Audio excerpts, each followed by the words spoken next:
Nós vamos iniciar o nosso diálogo desta tarde, apresentando aos irmãos o meu livro O Caminheiro, e vou ler aqui um soneto. Esse é um livrinho de 70 e tantas páginas, com 73 sonetos. Nós interpretamos ou comentamos versículos do Evangelho com um soneto em poesia. O de hoje é intitulado Simão Pedro, que é assim: E disse-lhes: Vinde após mim, e eu vos farei pescadores de homens. São palavras atribuídas a Jesus pelo evangelista Mateus, no capítulo 4, versículo 19. No mar da Galileia, Pedro alçava a rede de pescar ao seu sustento, até que um certo dia alguém chegava propondo-lhe outra vida, outro momento. Pedro, deixa a tua rede e vem comigo. Vamos pescar as almas desgarradas para lhes dar amor, verdade e abrigo. São filhas de meu Pai e são amadas. Chama André, seu irmão, a essa jornada.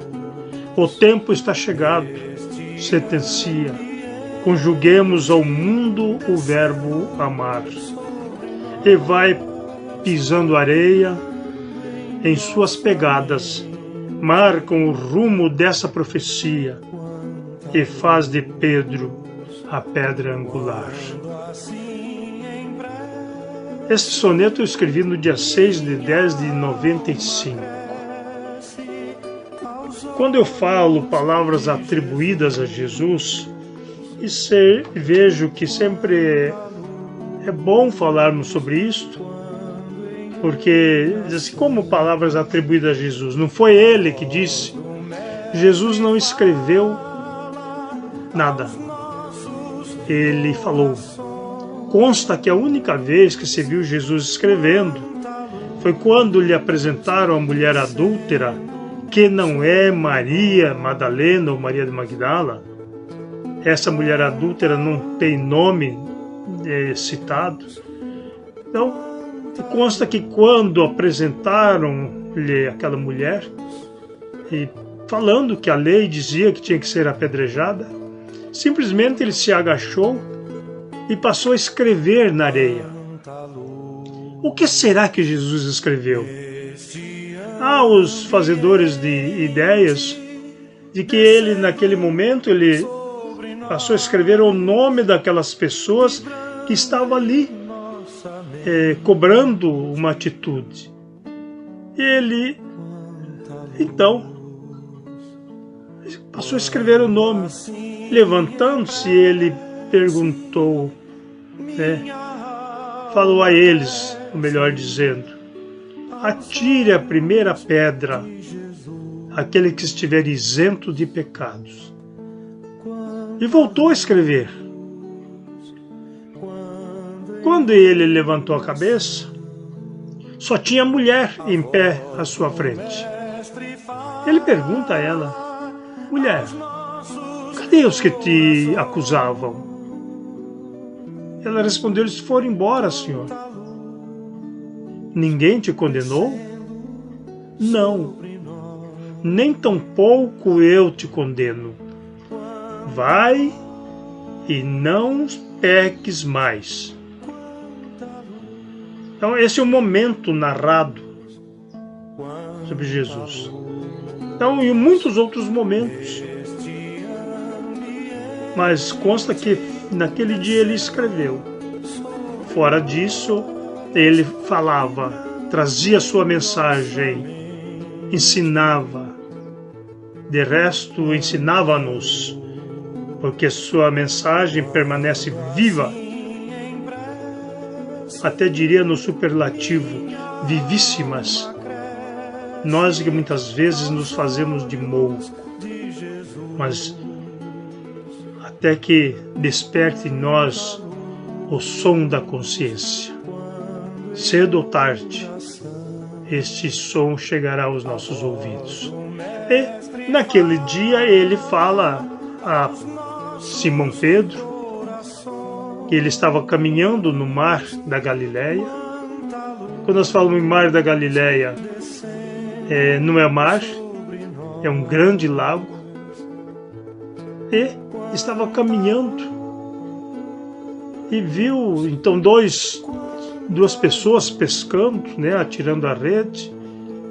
E ele se aproximou delas e disse: "Vinde comigo, e eu vos farei pescadores de homens." Consta que Pedro e André, o seu irmão, deixaram seus afazeres e seguiram com Jesus. Mais à frente, tinha novos homens, outros homens também ali, à beira-mar. E Jesus chegou e disse a dois daqueles que ali estavam: "Vem comigo." Eles estavam consertando as redes. Esses eram Tiago e João, seu irmão. Eram filhos de Zebedeu. E também consta que eles deixaram seus afazeres, deixaram seu pai e os outros que ali estavam e seguiram Jesus. Então, foi assim que Jesus foi amealhando os seus companheiros. Um dia ele, passando, viu um cobrador de impostos chamado Levi e também fez o convite: "Vem comigo." E o Levi foi.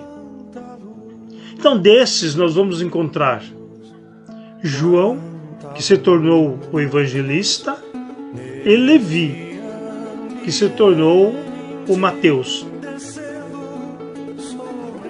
que também foi evangelista.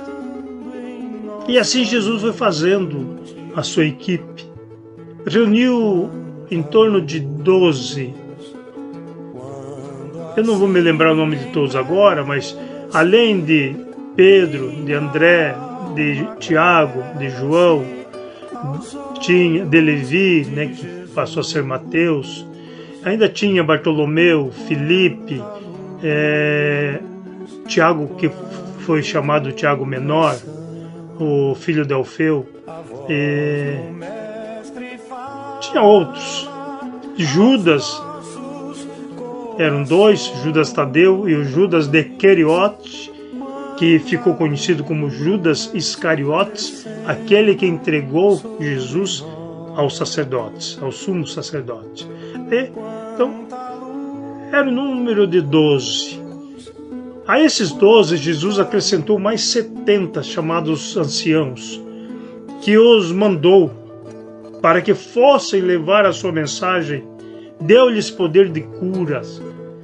E eles foram nesta missão. Então foi a equipe com a qual Jesus trabalhou. Dentre os 12 discípulos estavam sempre presentes Pedro, Tiago e João. Em todos os momentos que nós vimos que ocorreu algum acontecimento de uma determinada importância, esses três estavam com Jesus. Nós vamos ver isso principalmente na transfiguração.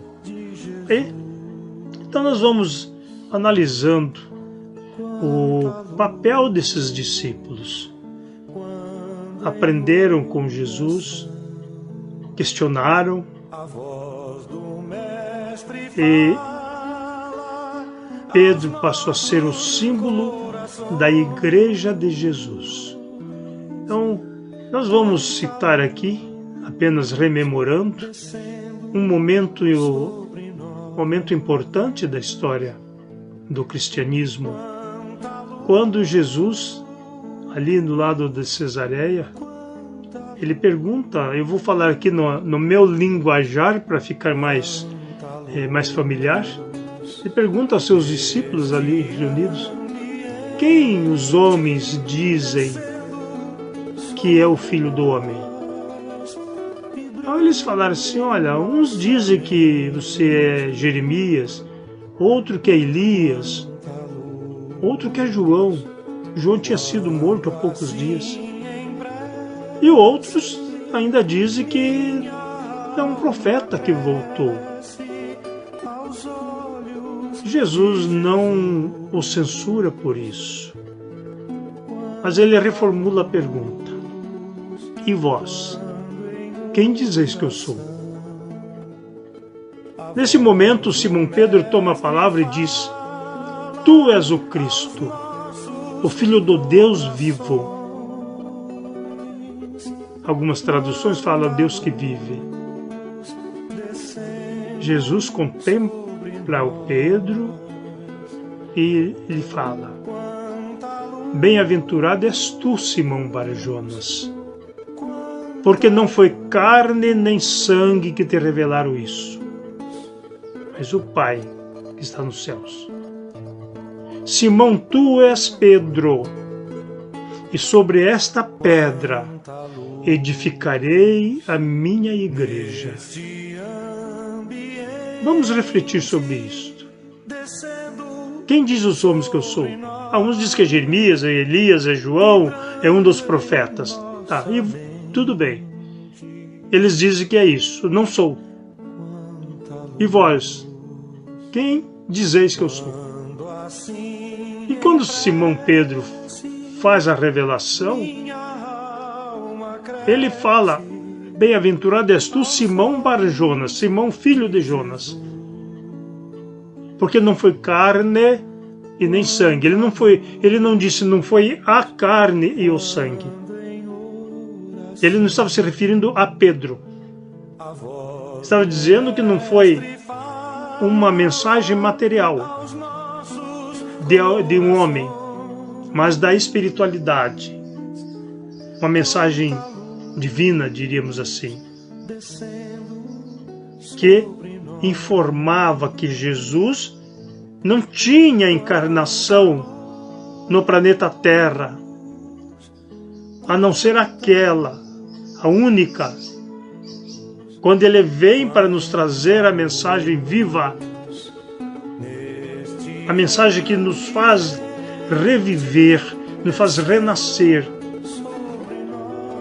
que nos dá ânimo e esperança. E, com isto, faz nascer a nossa certeza. Este é o Jesus, conhecido como o Rabi da Galileia. Jesus era de Nazaré, uma aldeia de mais ou menos 20 casas na Galileia. Então vejamos que ele, depois disso, ali ele consagra a reencarnação, mas ele vai além. Simão, não foi carne nem sangue que te revelaram isso, mas foi o Pai que está nos céus. E tu és Pedro, e és pedra, e sobre esta pedra edificarei a minha igreja. A igreja significa comunidade, vem de eclésias do grego. Comunidade, não se trata de religião, se trata de comunidade. Nós temos as boas e as más comunidades.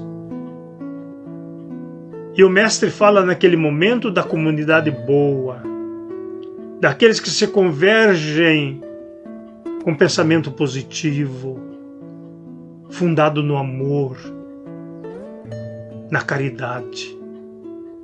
Esta é a igreja que Jesus vem edificar. E, naquele momento, a faculdade que Pedro tinha, de receber do alto a mensagem e transmitir, ao que a doutrina espírita chama de mediunidade. Mas a mediunidade não é espírita. Ela vem dos primórdios da humanidade. Nós lembramos aqui, no Antigo Testamento, a pitonisa do Endor, quando Saul vai consultá-la, e o exercício da mediunidade à época era proibido. Era levada à morte aqueles que transgredissem as determinações reais. Mas Saul tinha curiosidade, ele queria saber o que se tramava contra ele. Ele pede aos seus assessores que o levem a alguém que faça esse tipo de trabalho. Eles falam, olha, nós sabemos de uma mulher em Endor que consulta os mortos. E ele foi. Lá ele se aproxima da mulher e pede para que ela fale para ele aquilo que ele desejava. E ela diz, eu não posso fazer, nós somos condenados por isso. E ele diz, faça, não tenha medo, eu sou o rei Saul. Nesse instante ela se prepara e diz o texto bíblico, senhores católicos e protestantes, diz o texto bíblico, e se levantou Samuel e conversou com Saul. Não foi o demônio, a não ser que a Bíblia minta. Foi Samuel, assim que está escrito lá. E ele disse a Saul que Saul seria morto, seria derrotado. Então, é um momento. A mediunidade da mulher, da pitonisa, e a mediunidade de Pedro. Pedro vem num outro momento. Ela diz, quando se consagrou essa igreja do Cristo? Entendo e respeito quem não entende desta forma, que essa edificação ou essa fundação da igreja do Cristo se deu em Pentecostes. Quando as pessoas viam descer línguas de fogo dos céus, e os discípulos ali reunidos à frente de mais de 500 pessoas, recebiam os Espíritos e falavam com aquelas pessoas no seu idioma, pessoas vindas de outros países, e eles conversavam com elas no seu idioma. Quem eram esses discípulos, agora já apóstolos? Pessoas iletradas, pescadores. Só Levi era mais instruído. Mas eles falavam com aquela gente, pela faculdade mediúnica, esse canal que muitos de nós possuem como instrumento do bem. Aquele que utiliza a mediunidade para o mal, e é possível, porque nós somos assessorados pelos assessores que nós queremos, que nós buscamos. Os que pensam no bem e exercitam o amor, terão sempre a companhia dos bons espíritos. Falamos sobre isso ontem no nosso estudo. Os que agem no mal terão sempre aqueles que se valerão deles para continuar prejudicando os outros. Então, queridos amigos que têm mediunidade, coloquem-na a serviço do bem, do amor, para que não tenha você que responder um dia pela oportunidade perdida.